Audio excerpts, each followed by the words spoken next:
નમસ્કાર મિત્રો, જય શ્રી કૃષ્ણ, જય હિન્દ, જય ભારત મિત્રો. તો મિત્રો, તમે પણ ગુજરાત રાજ્યના સરકારી કર્મચારી અથવા તો પેન્શનધારક છો તો અથવા તો હાલમાં તમારે નોકરી શરૂ છે અથવા તો પેન્શન લેવા માગતા છો તો તમારા માટે આ સમાચાર ખૂબ જ અગત્યના થવાના છે. તો મિત્રો, હાલમાં તમે નોકરી કરી રહ્યા છો અને તમે પગાર પણ મેળવી રહ્યા છો. તો મિત્રો, તમે જે પગાર મેળવી રહ્યા છો તે 7મા પગાર પંચ મુજબ તમારો પગાર ગણવામાં આવે છે. અને મિત્રો, હવે 2026 શરૂ થઈ ગયું છે અને 2026માં મોંઘવારી ભથ્થામાં પણ નવો વધારો થવાનો છે. તો મિત્રો, 2026માં સરકારી કર્મચારીઓના પગારમાં અને પેન્શનરોના પેન્શનમાં કેટલો વધારો થશે તેની તમામ વાત મિત્રો આજે આપણે કરવાના છે. તો મિત્રો, તમામ વાત વિગતવાર કરતાં પહેલાં તમને એક નમ્ર વિનંતી છે કે તમે પણ સરકારી કર્મચારી અથવા તો પેન્શનધારક છો તો તમે આપણી ચેનલને સબસ્ક્રાઈબ કરી લેજો, કેમ કે તમારા માટે ખૂબ જ ઉપયોગી માહિતી લઈને અમે આવીશું એટલા માટે. અને મિત્રો, વિડીયો ગમે તો લાઈક પણ કરી દેજો. તો મિત્રો, વિગતવાર વાત કરીએ તો કેન્દ્રીય કર્મચારીઓ અને પેન્શન ધારકો માટે વર્ષ 2026ની શરૂઆત સારા સમાચાર સાથે થઈ ગઈ છે. ઔદ્યોગિક શ્રમિકો માટેના ગ્રાહક ભાવ સૂચકાંક AICPI-AWના ડિસેમ્બરના આંકડા જાહેર થઈ ગયા બાદ હવે મોંઘવારી ભથ્થા એટલે કે DAમાં વધારો થવાની નિશ્ચિત જણાઈ રહી છે. એટલે કે મોંઘવારી ભથ્થામાં વધારો થવા જઈ રહ્યો છે.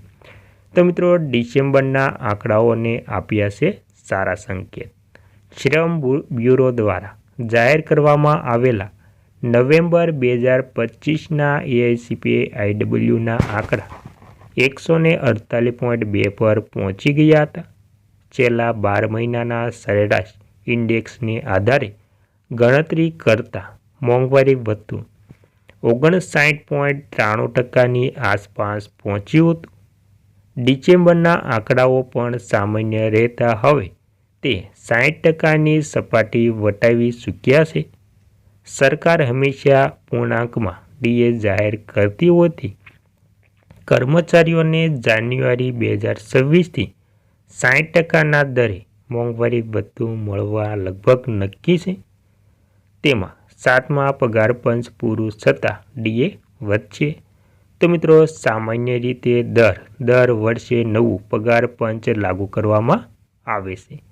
7મા પગાર પંચનો કાર્યકાળ પૂરો થઈ ગયો છે, છતાં કેન્દ્રીય કર્મચારીઓ અને પેન્શનરો માટે મોંઘવારી ભથ્થું એટલે કે DA અને મોંઘવારી રાહત DRમાં વધારો અટકશે નહીં.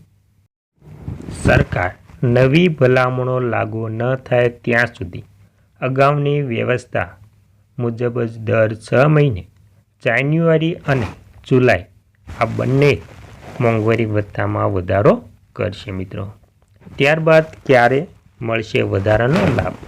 તો મિત્રો, સરકારે છેલ્લા જુલાઈ 2025માં DA 54%થી વધારીને 58% કર્યો હતો.